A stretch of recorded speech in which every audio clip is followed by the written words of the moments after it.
Bien, bonjour. Nous allons commencer.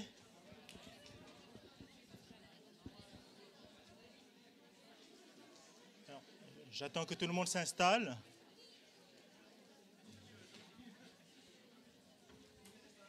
Et donc nous allons voir cet après-midi le premier cours de neurophysiologie.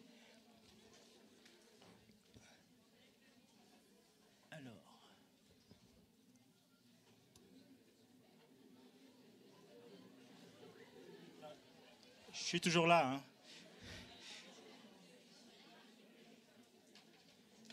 Et donc ce cours va porter sur le message nerveux et sur les synapses. En fait, il y aura pas mal de notions que vous connaissez déjà, mais nous allons profiter de ce tout premier cours de neurophysiologie pour remettre un certain nombre pour remettre ensemble un certain nombre de choses qui me semblent importantes. Alors, d'abord, il faut que je vous avoue, mais je suis très impressionné par la technologie de la faculté.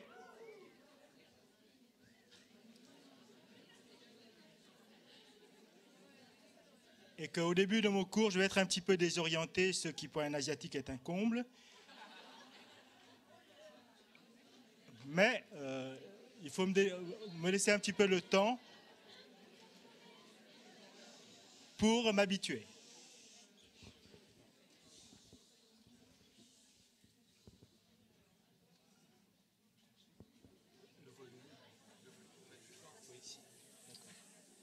D'accord, c'est là. Ouais, rester appuyé en fait. Voilà. Très bien, merci.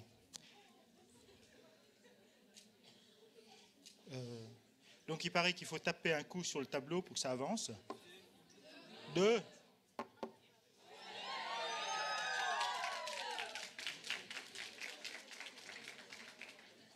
Voilà les objectifs. Les objectifs, c'est de taper 2 coups.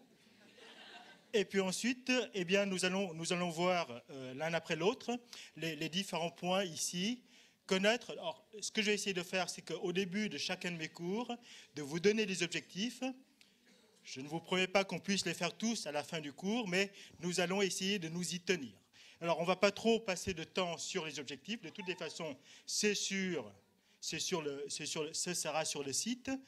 Ceci sert simplement pour nous de fil, pour nous guider tout au long de ces 2 heures passées ensemble. Merveilleux. Alors, la première diapositive, eh bien, elle va nous situer les neurones et les cellules gliales. Et nous savons que, voilà, vous connaissez cette figure, c'est la figure d'un neurone avec son corps cellulaire, son cell body, et l'axone, qui est le prolongement que ce neurone va envoyer pour faire synapse avec des cellules voisines.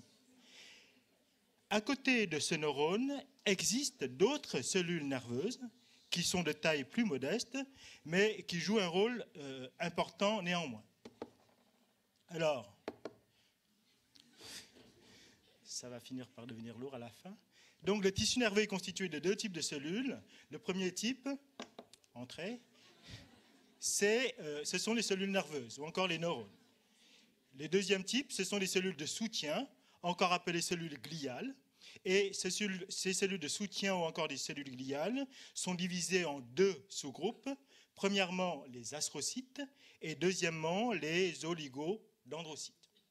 Voilà, donc le système nerveux, du point de vue cellulaire, est essentiellement constitué de 2 types de cellules. Celles dites nobles, puisque ce sont elles qui vont assurer la fonction de transmission du message nerveux.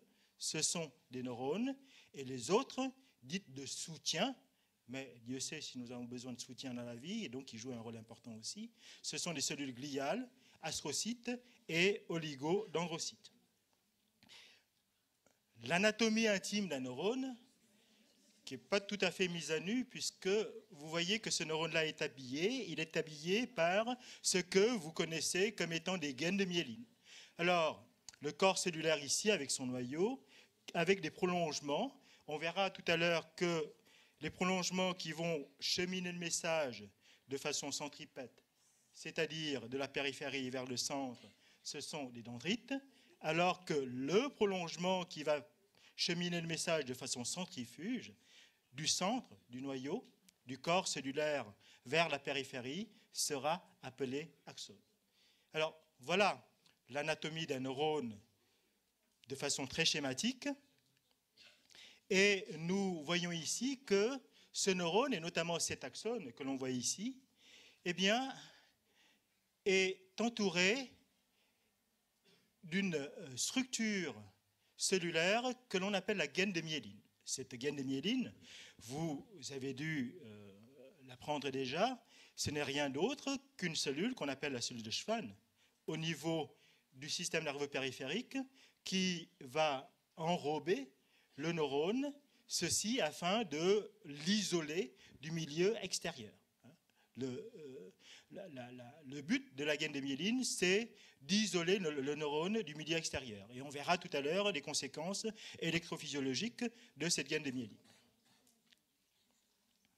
Alors, la cellule de Schwann, comme la gaine de myéline, existe au niveau périphérique et présente au niveau du système nerveux périphérique. Dans le système nerveux central, eh bien, c'est une autre cellule de soutien qui est l'oligodendrocyte qui va jouer le rôle de cellule de Schwann, qui a la particularité d'envoyer plusieurs prolongements et qui, en quelque sorte, prend en charge plusieurs prolongements axonaux.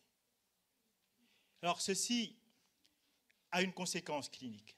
C'est que, autant en périphérie, lorsque vous détruisez une cellule de Schwann, cela va interférer avec le fonctionnement d'un axone, autant dans le système nerveux central, si vous détruisez un oligodendrocyte, eh bien, vous comprenez aisément que cette destruction cellulaire va retentir sur tous les prolongements axonaux pris en charge par cet oligodendrocyte.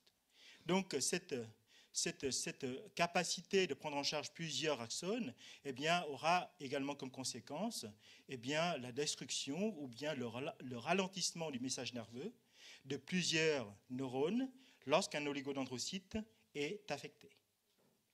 Là, je vais vite parce que ce ne sont que des choses qui sont relativement faciles à comprendre. Alors maintenant, nous allons, donc ça c'est simplement pour vous présenter les cellules nerveuses avec les deux types cellulaires et avec notamment cette existence de gaine de myéline dont on verra l'intérêt physiologique un petit peu plus tard. Maintenant, nous allons nous attarder sur cette notion que vous connaissez également, qui est la notion de potentiel d'action. Alors, comme c'est une notion que vous connaissez, et comme finalement on n'est pas si nombreux que cela, eh bien nous allons interagir verbalement, simplement. Donc, non, certainement pas physiquement, je suis trop vieux pour ce genre de choses. Donc, il se peut que je vous pose des questions, j'ai simplement premièrement, pour m'assurer que vous êtes toujours avec moi, et que deuxièmement, si ce que je vous raconte n'est pas trop simple pour votre niveau de connaissance. Alors, comment peut-on mesurer le potentiel d'action? Très simplement, avec l'aide de deux électrodes qui sont à peine visibles ici. En fait, il y a un électrode qui va permettre d'injecter un courant qui est le simple fait de faire entrer dans l'intérieur de la cellule des ions chargés positivement. Et puis le deuxième électrode, qui est un électrode d'enregistrement, qui va permettre de capter, d'enregistrer les modifications du potentiel de la membrane cellulaire, ce qu'on appelle le potentiel membranaire. Et vous savez comme moi que la cellule vivante, toute cellule vivante, est caractérisée par l'existence d'une différence de potentiel. Et de ce fait, la cellule vivante est dite polarisée. Et que si l'on mesure le potentiel à l'intérieur de la membrane et que l'on le compare au potentiel à l'extérieur de la membrane, eh bien le potentiel à l'intérieur de la membrane sera supérieur, inférieur ou égal au potentiel qui est extérieur de la membrane.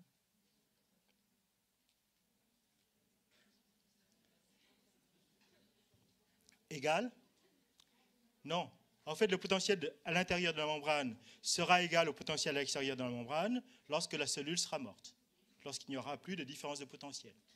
C'est probablement le seul cas où la lutte pour l'égalité des potentiels n'est pas une bonne chose.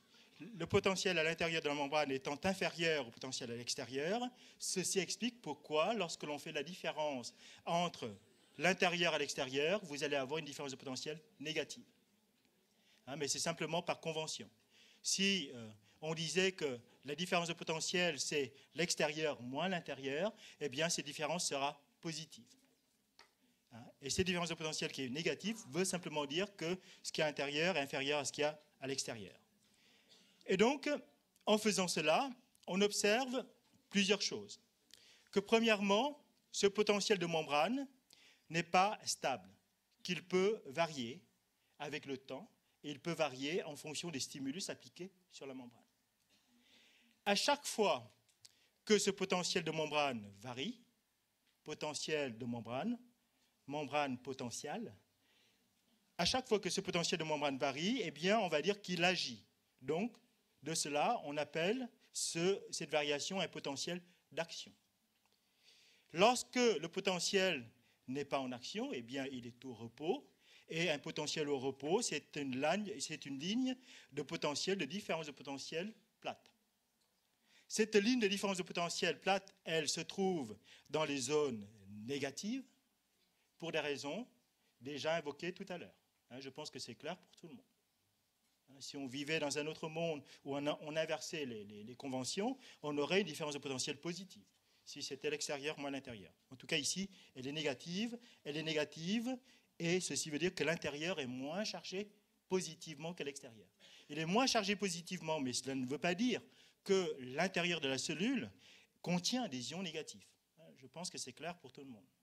Il y a des ions positifs, mais c'est moins positif qu'à l'extérieur. Et si on fait la différence, on a un moins 70 millivolts pour ce qu'on appelle le potentiel de repos. Et bien maintenant, lorsque on stimule cette membrane, et aujourd'hui, on va étudier la membrane du neurone, mais ça peut être aussi une membrane du muscle, ça peut être aussi une membrane des cellules épithéliales ou des cellules endothéliales. Eh bien, lorsqu'on le stimule, il va y avoir un changement du potentiel de membrane. Alors, on est toujours dans le lieu commun, dans les notions que vous connaissez. Maintenant, si je vous pose une question très simple, à votre avis, à quoi est dû ce potentiel de membrane? J'attends de vous une réponse claire. Peut-être en un mot. Bravo. Donc, les ions, c'est parce que les ions, de part et d'autre de la membrane, vont s'amuser à traverser cette membrane et donc de ce fait changer l'équilibre qui règne de part et d'autre de cette membrane. Donc, le changement de potentiel, quel qu'il soit, reflète un mouvement d'ions à travers la membrane. Il y en a qui rentrent, d'autres qui sortent, peu importe, mais ce sont des ions qui voyagent à travers la membrane. Et avec ce voyage, avec cette traversée d'ions, eh bien, le potentiel de membrane va fluctuer. Voilà, donc on a déjà réglé ensemble un point important. Alors, le reste c'est du lieu commun. Lorsque le potentiel de repos monte, on dit que ceci correspond à une phase ascendante, rising phase. Il faut faire 3 années de faculté pour voir ça, c'est terrible. Lorsque le potentiel descend, on dit que ça c'est une falling phase, une phase descendante. Et lorsque ça dépasse la ligne de potentiel nul, on dit qu'il est un petit peu overshooté. Et lorsque ça va en deçà de la ligne du potentiel de repos, on dit qu'il est complètement undershooté. Overshoot, undershoot, rising et falling phase, tout ça, c'est simplement des descriptions. Phase ascendante, phase descendante, etc. Ce qui est important, et on va peut-être le voir dans la diapositive suivante, mais avant cela, je vais peut-être aussi vous demander, ce potentiel qui monte comme ça, qui monte, eh bien, porte égal à un nom, porte égal à un nom qui est la dépolarisation. Pourquoi dépolarisation? Bravo. Qu'est-ce qui a dit ça? Et déjà, il y en a qui s'en vont. Pourquoi ça dépolarise? Oui? Allez. Ça dépolarise tout simplement parce que la cellule est polarisée. Il existe une différence de potentiel. Donc, lorsque vous ramenez le potentiel proche de zéro, vous diminuez la polarité, vous enlevez cette polarité, on appelle ça une dépolarisation. En revanche, lorsque ça redescend, ça ramène le potentiel vers le potentiel de repos, donc très loin du potentiel nul, vous rendez la cellule polarisée de nouveau, on appelle ça une repolarisation. Et si d'aventure, eh bien, vous plongez ce potentiel encore plus loin que le potentiel de repos, vous entraînez ce qu'on appelle une hyperpolarisation. La cellule devient hyperpolarisée. Donc dépolarisation, repolarisation comme hyperpolarisation, c'est simplement en référence à l'état de polarité de la cellule. Alors, ceci va me permettre de faire un tout petit rappel concernant les canaux ioniques bien sûr, puisqu'on a vu tout à l'heure qu'un potentiel de membrane va varier lorsque les ions traversent cette membrane. Les ions peuvent traverser la membrane de plusieurs façons et en empruntant plusieurs structures protéiques. Mais la structure qui nous intéresse le plus aujourd'hui, ce sont les canaux. Et on retiendra qu'il existe, en fait, bon, ça on l'a déjà vu, il existe une différence de potentiel de part et d'autre de la membrane, et ceci qui détermine le potentiel de repos ainsi que le potentiel d'action. Et voilà le potentiel de repos qui reflète la différence entre l'intérieur et l'extérieur. Ça peut varier entre moins 90 et moins 70 millivolts selon le type cellulaire. Alors maintenant, si j'exprime tout en bas de la figure, eh bien, ce potentiel en fonction du temps. Voilà le potentiel de repos à moins 70. Et on verra que la première structure moléculaire qui rentre en jeu ici, c'est un canal ionique, un canal sodique, l'ion sodium. Et l'ion sodium, lorsqu'il rentre à l'intérieur de la cellule, eh bien, va entraîner un enrichissement de la cellule en ion positif, donc une dépolarisation. Nous sommes d'accord. Là-dessus, deux questions. La première est que pourquoi l'ion sodium rentre et pourquoi ne sort-il pas? D'accord, c'est un gradient et il y a beaucoup de sodium à l'extérieur parce que dans une vie antérieure, nous y étions tous des Nemo, donc on était tous dans la mer et en étant dans la mer, eh bien, le liquide extracellulaire est salé. Donc, le gradient de concentration d'ion sodium est en faveur du milieu extracellulaire par rapport au milieu intracellulaire. La deuxième question, c'est qu'à part l'ion sodium, est-ce qu'il existe d'autres ions qui peuvent entraîner une dépolarisation? Alors, théoriquement, tous les ions positifs. Mais en pratique, seulement les ions positifs qui rentrent à l'intérieur de la cellule. Donc, les ions positifs dont le gradient est supérieur par rapport à l'intérieur. Et donc, l'autre ion positif qui répond à cette caractéristique, c'est l'ion calcium. Donc, le calcium, en rentrant, peut également entraîner un potentiel, une dépolarisation qui est le début d'un potentiel d'action. Et cela est vrai, notamment au niveau du cœur. Maintenant, pour la repolarisation, c'est-à-dire pour la phase descendante, eh bien, vous avez soit l'entrée d'un ion négatif, on est d'accord? Et l'ion chlore, lorsqu'il rentre à l'intérieur de la cellule, peut abaisser le potentiel de membrane en enrichissant l'intérieur de la cellule en ion négatif, ou bien la perte d'ion positif, c'est-à-dire la sortie d'ion potassium, toujours à cause de ces histoires de gradient.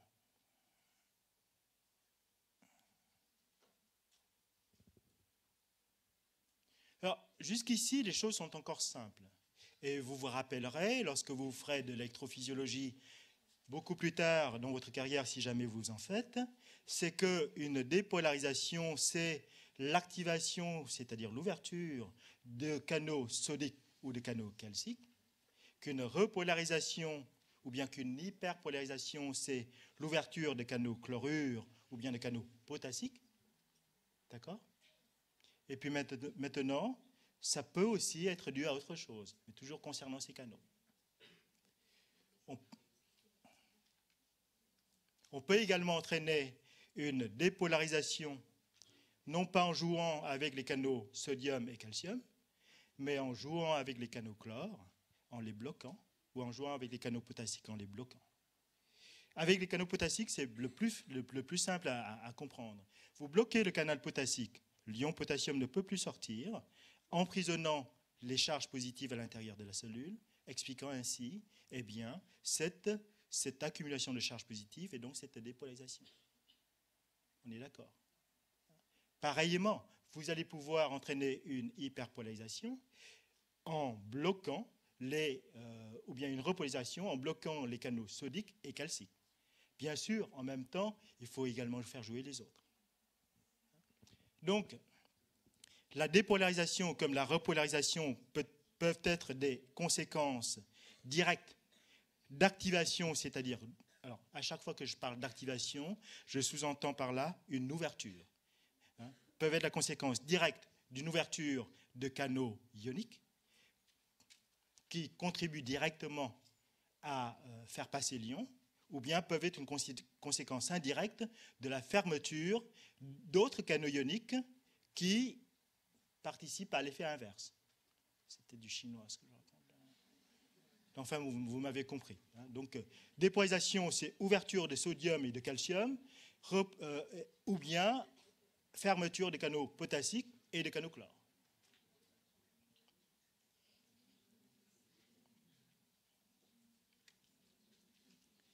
Voilà, et quand la repolarisation va trop loin, va plus loin que le potentiel de repos, on appelle ça une hyperpolarisation.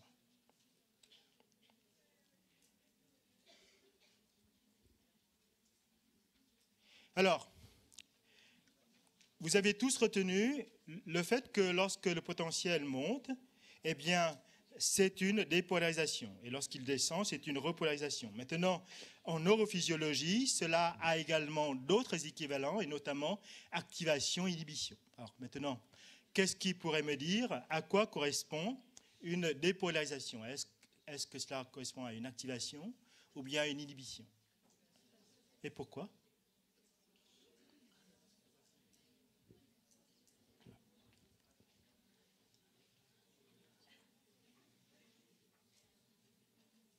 Activation parce qu'il y a une ouverture des canaux, mais la repolarisation, c'est l'ouverture des canaux potassiques. Et pourtant, c'est une inhibition. Parce que le potentiel d'action, une fois qu'il naît, il se propage. Oui, c'est un petit peu comme les hommes ne peuvent pas rester sur place.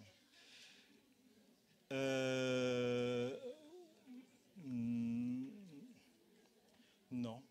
C'est une épi-explication.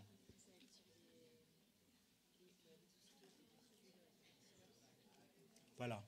Et en fait, nous sommes dans les neurones.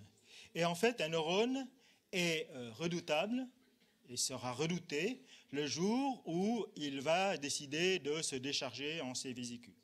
D'accord? Donc les vésicules qui vont être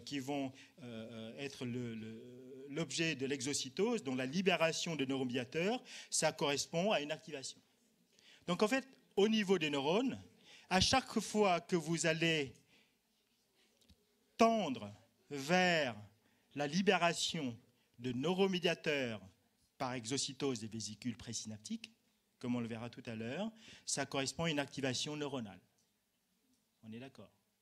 Que cette activation neuronale, dans un deuxième temps, va entraîner une inhibition, c'est autre chose. Je vais vous expliquer ce que je veux dire par là. Mais à chaque fois que vous avez exocytose, vous avez activation du neurone.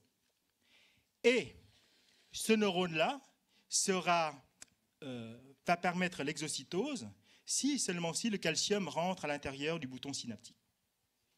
D'accord? Et troisième étape de mon raisonnement, ce calcium va rentrer à l'intérieur du bouton synaptique si seulement si le potentiel de membrane s'approche du potentiel seuil des canaux calciques voltage dépendant, qui se trouve à moins 20 millivolts. Donc à chaque fois que vous rapprochez le potentiel de membrane, peu importe s'il est au repos ou bien s'il est en mouvement, si vous rapprochez le potentiel de membrane de moins 70 vers moins 20, vous allez tendre votre neurone vers la libération de neuromédiateurs. Donc vous allez activer le neurone.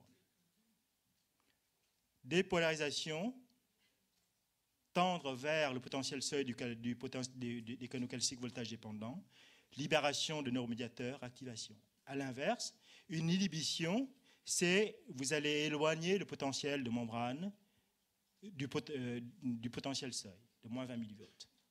Alors, chaque fois que j'explique cela, j'ai le malheur d'utiliser un exemple numérique qui fait toujours rire. Je dis que lorsqu'on passe de moins 70 à moins 20, eh bien, il faut franchir 50 millivolts. Et tout le monde rigole en disant que c'est bien la peine de faire 35 ans d'études pour dire cela.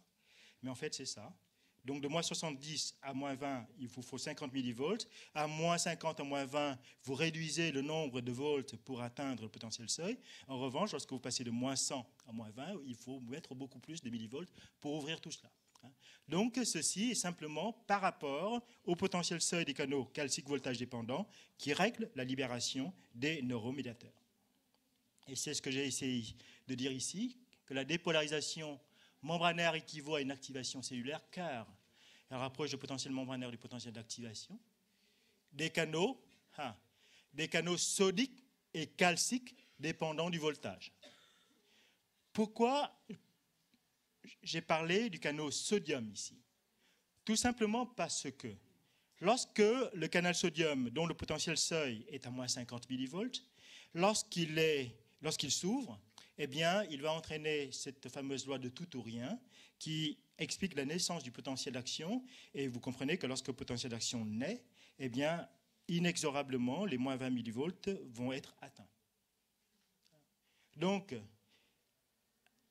il vous suffit d'ouvrir les canaux sodiques dans un premier temps, qui va s'ouvrir à moins 50 millivolts, pour que, automatiquement, peu de temps après, le canal calcique sera ouvert. Dans un deuxième temps. Bien sûr, vous pouvez ouvrir un canal calcique directement si votre stimulus est suffisamment important.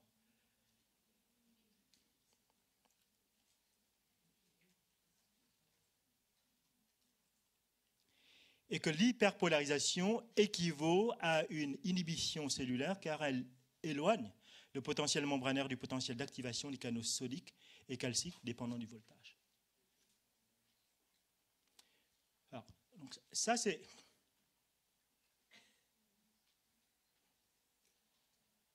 c'est quelque chose. En fait, j'ai regardé là-haut et j'ai vu quelqu'un en train de gratter le dos d'une voisine en face, donc ça m'a perturbé.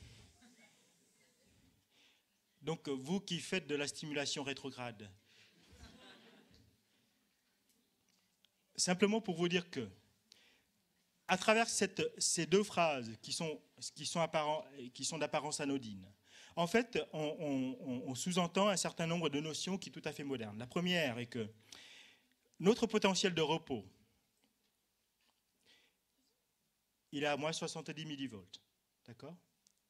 À votre avis, est-ce qu'il est toujours à moins 70 millivolts ? Si oui, c'est soit oui, soit non. Si vous me dites non, je vous demanderai pourquoi. Et si vous me dites oui, je vous demanderai comment et quand. Donc là, quelle que soit la réponse, il y a toujours une question qui suit. Alors c'est oui ou non? Ça dépend de la cellule. C'est la même. C'est la cellule au matin, c'est la cellule au soir. C'est la même cellule. C'est une cellule nerveuse. On est en neurophysiologie. Oui. Toujours pareil. Toujours pareil? Ben non, pas toujours pareil. Je prends une cellule nerveuse, d'accord? Et notamment une cellule qui se trouve au niveau des structures nerveuses qui contrôlent le cycle veille-sommeil. Tel que nous sommes actuellement, j'espère pour tout le monde, ce potentiel de repos, il est à moins 70. Maintenant, si vous êtes plongé dans un sommeil profond, la même cellule, elle va être à moins 75 ou à moins 80. Tout simplement sous l'influence de neuromédiateurs qui vont abaisser le potentiel de repos de cette cellule. Ce qui fait que lorsque vous dormez, eh bien, il faut un stimulus beaucoup plus important. Là, imaginez, il suffit que quelqu'un chuchote pour que je me tourne, je dis qui, que, quoi, donc comment. Maintenant, si je dormais, vous pouvez parler, je ne vais pas me retourner d'aussitôt. Donc, ceci simplement pour dire que lorsque je suis en sommeil profond, le même stimulus avec la même intensité n'aura pas les mêmes conséquences. Donc, ne pourra pas exciter mes cellules neuronales et ne pourra pas déclencher l'ouverture des canaux sodiques et calciques avec la dépolarisation. Et les somnifères, les médicaments que l'on prend pour dormir, ce ne sont rien d'autre que des activateurs des canaux chlorures permettant d'abaisser le potentiel de repos encore plus loin que le potentiel seuil de sodium et de calcium. Est-ce que tout le monde a compris ce que je viens de dire? OK. Bien. Maintenant, de nombreuses maladies, notamment les maladies cardiovasculaires, là on s'éloigne un petit peu de la neurophysiologie, mais même certaines maladies nerveuses, sont caractérisées, sont appelées, sont groupées en une entité, ce qu'on appelle des maladies dépolarisantes. C'est-à-dire que les cellules, au lieu d'avoir un potentiel de repos de moins 70, donc ils vont se dépolariser lorsque vous mettez le prix, vont avoir un potentiel de repos à moins 60 ou à moins 55.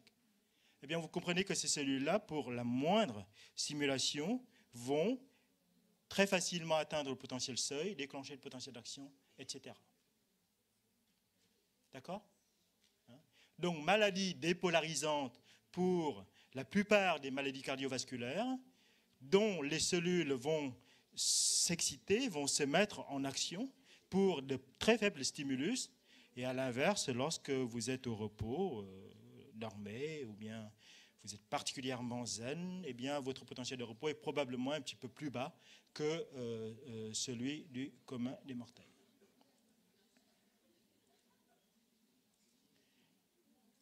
Et j'ai figuré ici les deux potentiels seuils, le potentiel seuil des canaux sodiques et le potentiel seuil des canaux calciques, moins 50 et moins 20.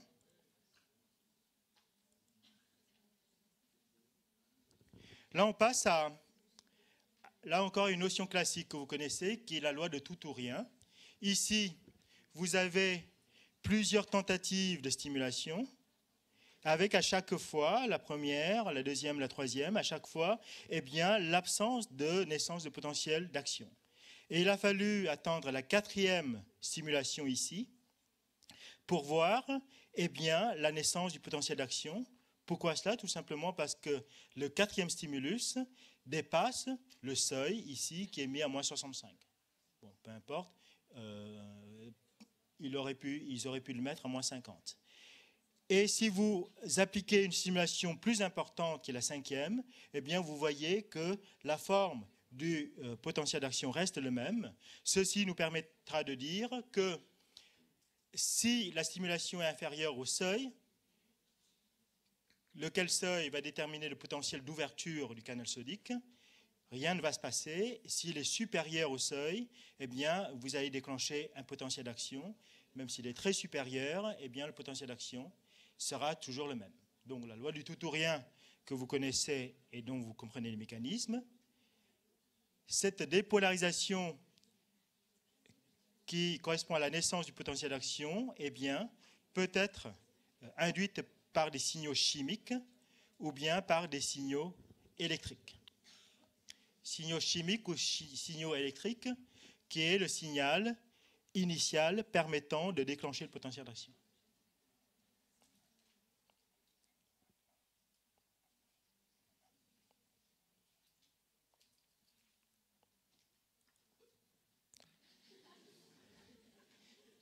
Ce fut également un potentiel d'action qui s'est déclenché au niveau du diaphragme.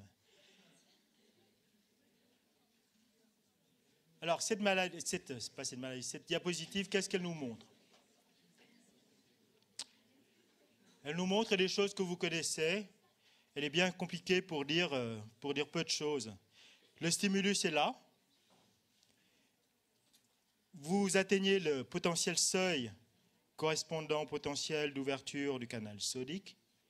L'ouverture des canaux sodiques, l'entrée du sodium permettant la dépolarisation.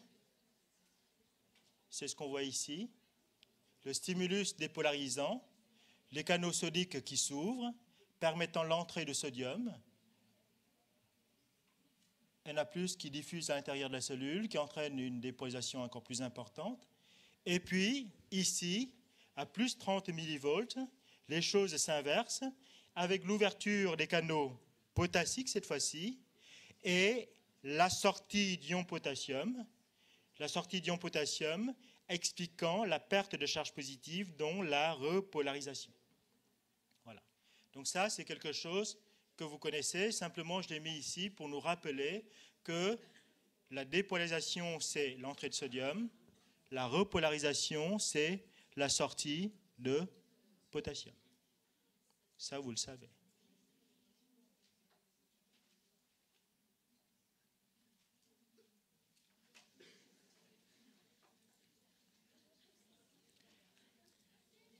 Et ces diapositives nous resituent le potentiel d'action en haut, avec la phase ascendante, la phase descendante et l'hyperpolarisation ici.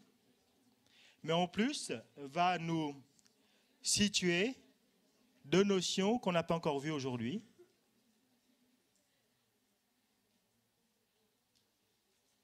Vous qui connaissez tous du potentiel de Nernst, dites-moi à quoi correspond le sodium equilibrium potentiel.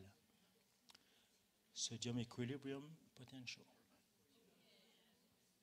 Of course. En français, c'est de l'of course.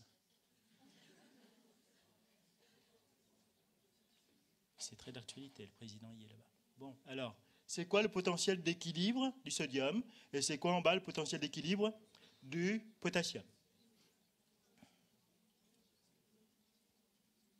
Vous le savez ou pas? Non?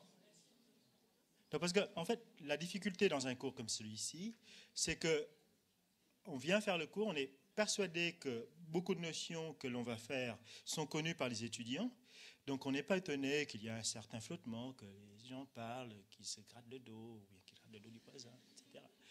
Et puis ensuite, les choses vous échappent. Et que, du coup, tout le monde parle. Donc on ne sait plus si c'est nous qui ne sommes plus là, ou bien si vous qui êtes ailleurs. Mais en tout cas, nous ne sommes plus ensemble. Maintenant, vous ne le savez pas, non? Sérieusement? Non? D'accord, donc on va le faire. C'est simple.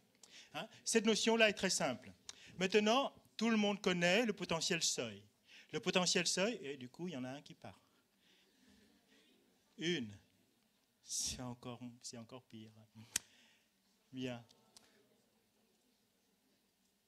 Voilà 10 qui reviennent. Non, il n'y a qu'un seul.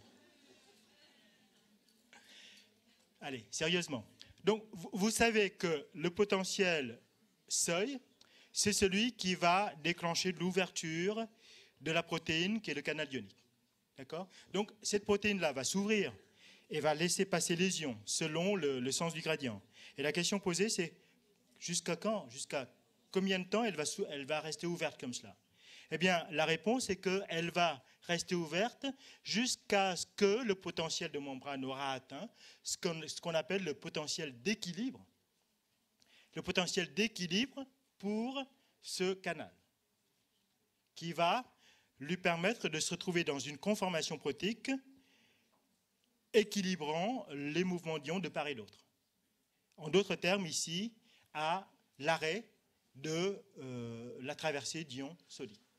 Et donc là, ça va monter jusqu'à un niveau où le canal sodique ne va plus permettre l'entrée d'ion sodium, et ceci correspond très exactement à ce qu'on appelle le potentiel d'équilibre du canal sodique.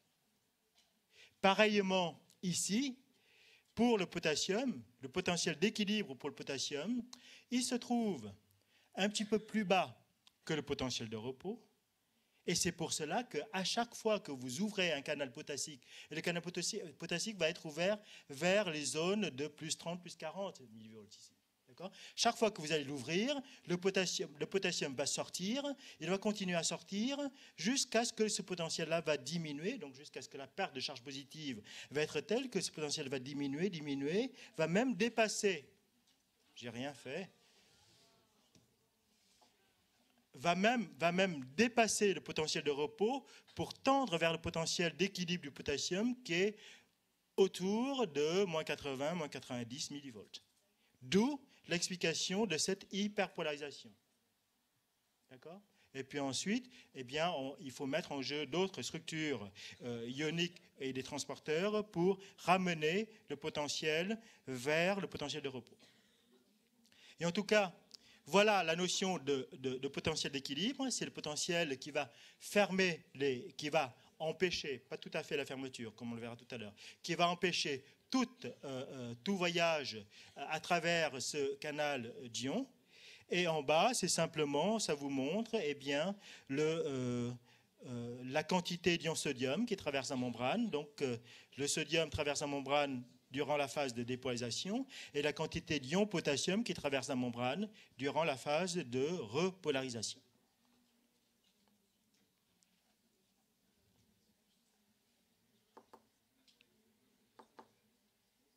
Alors, on revient à la notion d'activation et d'inhibition. Cette fois-ci, pour vous situer, eh bien, vous situez 3 points. Et ces 3 points-là sont figurés sur ce schéma. J'appellerai le point ABC. Et vous allez comprendre tout de suite de quoi je parle. Le point A, il est là. Il correspond au point de croisement entre le potentiel de membrane et le potentiel seuil. D'accord ? Et donc, vous comprendrez, là, je vais vous parler du canal sodique. Avant le point A, c'est-à-dire que lorsque le potentiel de membrane se trouve à moins 70 ou bien à moins 65, etc., ce canal-là est fermé parce qu'on n'a pas encore atteint le seuil, le potentiel seuil d'ouverture du canal sodique. On est d'accord.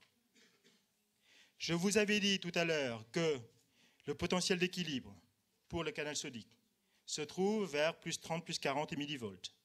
Et ceci va empêcher le sodium de rentrer. Ceci va correspondre au point B.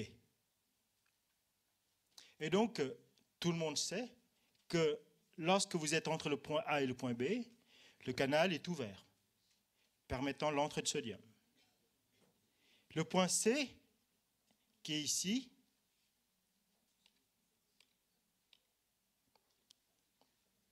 c'est le point qui correspond à la ligne de repolarisation et puis le potentiel seuil, c'est-à-dire lorsque le potentiel de membrane revient à moins 50 millivolts.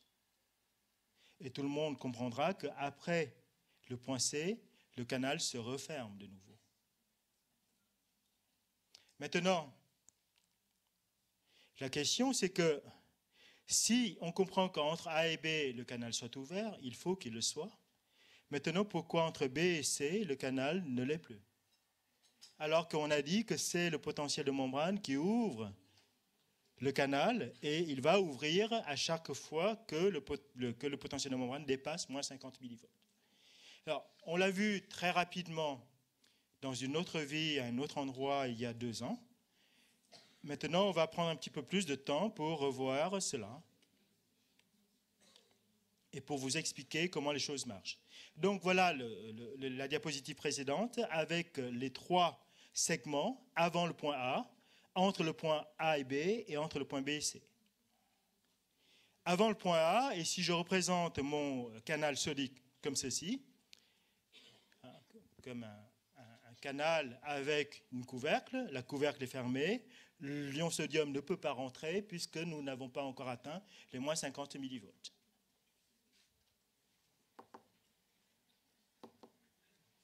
Maintenant, lorsque nous dépassons ces moins 50 millivolts, donc lorsque nous sommes entre A et B, le canal s'ouvre, le couvercle s'ouvre, le sodium rentre. D'accord ? Et ici, entre le point B et le C, la couvercle s'ouvre toujours, mais le sodium ne peut plus rentrer parce qu'il y a une structure interne qui ferme, qui empêche l'accès de l'intérieur de la cellule à l'ion sodium.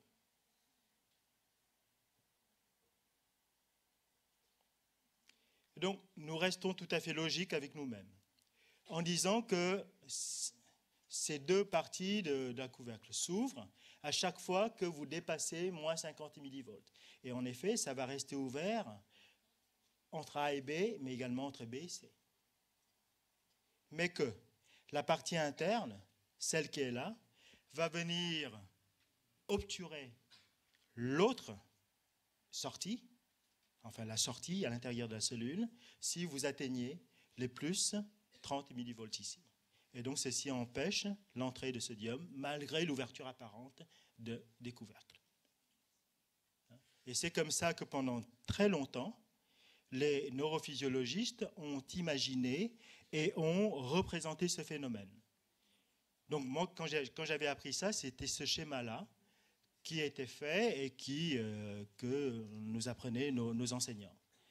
Ce schéma-là est une représentation. Elle représente la vérité, mais ce n'est pas la vérité exacte. La vérité, elle est comme ceci, et vous la connaissez. Aujourd'hui, nous savons que les canaux sodiques, comme les canaux calciques, que l'on appelle les canaux voltage dépendants, c'est-à-dire les canaux qui vont être ouverts par les différences de potentiel. Ce sont des longues, c'est une chaîne peptidique de taille relativement importante, puisque celle-ci comporte 24 traversées membranaires. Et c'est divisé en 4 domaines de 6 qui sont identiques. Les domaines 1, 2, 3, 4, donc des répétitions de groupes de 6 traversées membranaires, avec comme particularité la 4e traversée membranaire qui porte des acides aminés sensibles aux variations de charge. La 4e traversée membranaire contient des acides aminés sensibles aux variations de charge. Et que, entre la 5e et la 6e traversée membranaire, il y a des feuillets bêta antiparallèles qui plongent à l'intérieur de la membrane pour en ressortir. Ça ne va pas aller jusqu'au cytosol, ça plonge dans la membrane et puis ça ressort. Deux feuillets bêta antiparallèles qui, en quelque sorte, relient la 5e à la 6e traversée membranaire. Donc, sur cette structure moléculaire, retenons simplement une grande protéine à 24 traversées, divisée en 4 domaines identiques. Chaque domaine comprend 6 traversées membranaires et parmi ces 6 traversées membranaires, retenons simplement la 4e qui est caractéristique puisqu'elle contient les acides aminés sensibles aux variations de charge. Et entre la 5e et la 6e, il y a ces deux feuillets bêta antiparallèles dont on va voir tout de suite l'utilité. Les canaux potassiques dépendants du voltage, en fait, ils sont un petit peu différents. C'est 4 sous-unités indépendantes les unes des autres, mais qui vont se grouper pour former eh bien, un groupe comment dire, 4 sous-unités. Tétra? Non. Tétra? Tétra. Un hétérotétramère.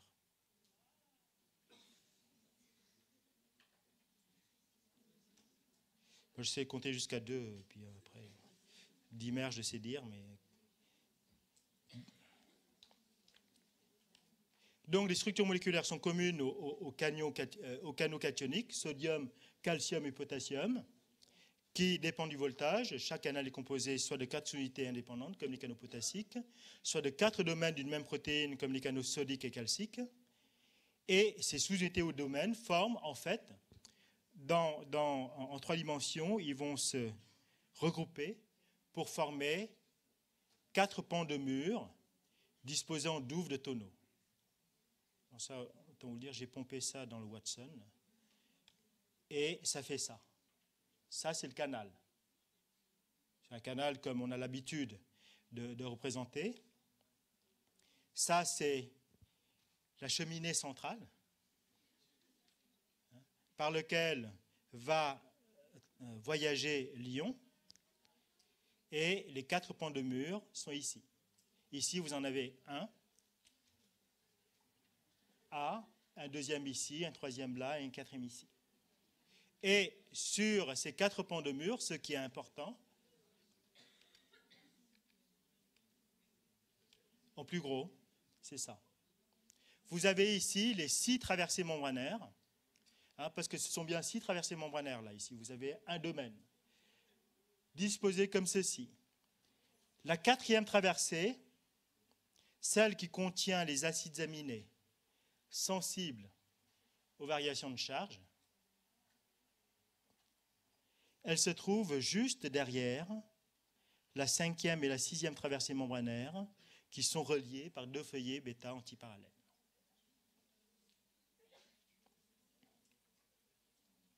Et on verra la boule NH2 un petit peu plus tard. En fait, c'est elle qui va venir obturer la sortie de ce canal lorsque vous avez atteint les plus 30 millivolts. Donc même si ce canal reste ouvert, même si théoriquement l'ion-sodium peut rentrer et peut aller jusqu'ici, il ne rentre pas dans la cellule à cause de l'obturation effectuée par l'extrémité NH2 terminale.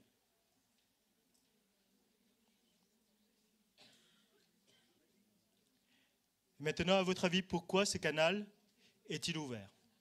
Donc, pour qu'il soit perméable, hein, donc on distingue entre l'ouverture et la perméabilité. Pour qu'il soit perméable, il faut que la boule soit ailleurs et que la cheminée centrale eh bien, s'ouvre.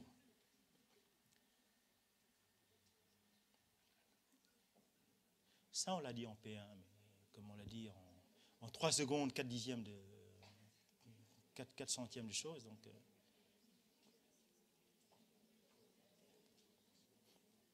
à votre avis?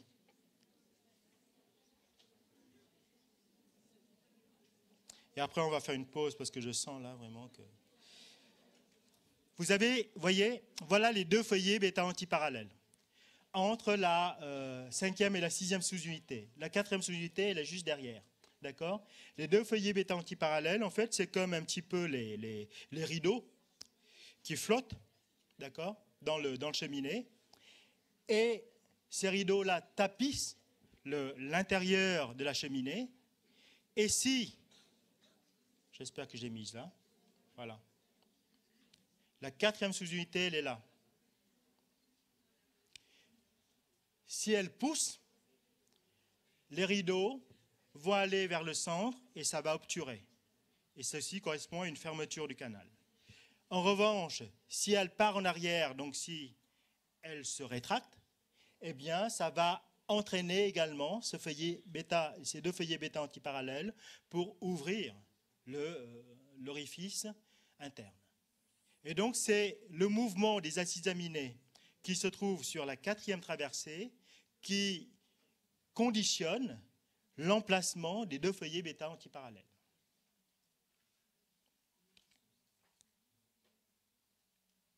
Et voilà, ça c'est ce qu'on a vu tout à l'heure. Comme vous dites, allez, je vous donne une pause.